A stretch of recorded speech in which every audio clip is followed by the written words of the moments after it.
Kuala Lumpur Cheras Daman பெருமாத்தாவில் 3 metre ஆழத்துக்கு திடீர் பள்ளம் ஏற்பட்டுள்ளது குடியிருப்பாளர்கள் மத்தியில் கவலையை ஏற்படுத்தியுள்ளது.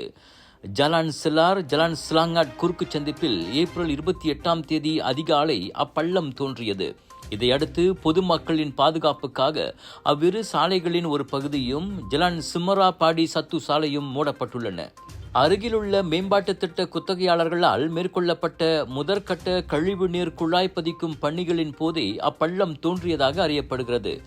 என்றாலும் கட்டுமான பணிக்கும் அச்சம்பவத்திற்கும் நேரடி தொடர்பு உள்ளதா என்பது இன்னும் தெரியவில்லை. முதலில் அது சிறியதாகத்தான் இருந்தது. பின்னர் பள்ளம் அகலமானதால் சாலைகளை மூட வேண்டிய நிலை ஏற்பட்டது. இதனால் அப்பகுதியில் போக்குவரத்து நெரிசல் மோசமாகியுள்ளது. பள்ளம் எப்போது மூடப்படும் என்றும் சரியாக தெரியவில்லை என குடியிருப்பாளர்கள் கூறினர். இவ்வேளையில் DBKL மேம்பாட்டாளர் மற்றும் குடியிருப்பாளர்களுடன் நடத்தப்பட்ட சந்திப்பில் பாதுகாப்பு கருதி அந்த குறுக்கு சந்தை தொடர்ந்து மூடி வைப்பதென முடிவெடுக்கப்பட்டதாக சிராஸ் நாடாளுமன்ற உறுப்பினர் தான் கொக்வாய் கூறினார்.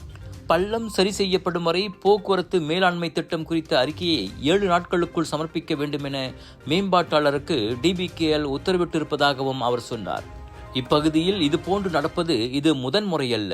சிறிய பள்ளமோ பெரிய பள்ளமோ அது கண்டிப்பாக மக்களுக்கு பீதியை கிளப்பும். ஜலான் மஸ்ஜித் இந்தியா நில அமிழ்வு சம்பவமே இன்னும் கண்முன் நிழலாடுகிறது. எனவே அப்பகுதியில் நில அமைப்பு மீதான ஆய்வை விரைவுபடுத்துமாறு அவர் கேட்டுக்கொண்டார்.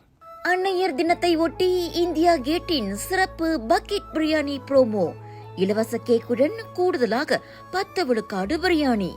அது மட்டுமா, குடும்பத்துடன் 10 பேர் உண்ணக்கூடிய அளவிலான புஃபே ஏற்பாடும் உண்டு. அதுவும் அதே பழைய விலையில்.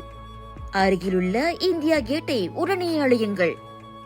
இவ்வருட அன்னையர் தினத்தை இந்தியா கேட்டுடன் மகிழ்வோடு கொண்டாடுவோம்.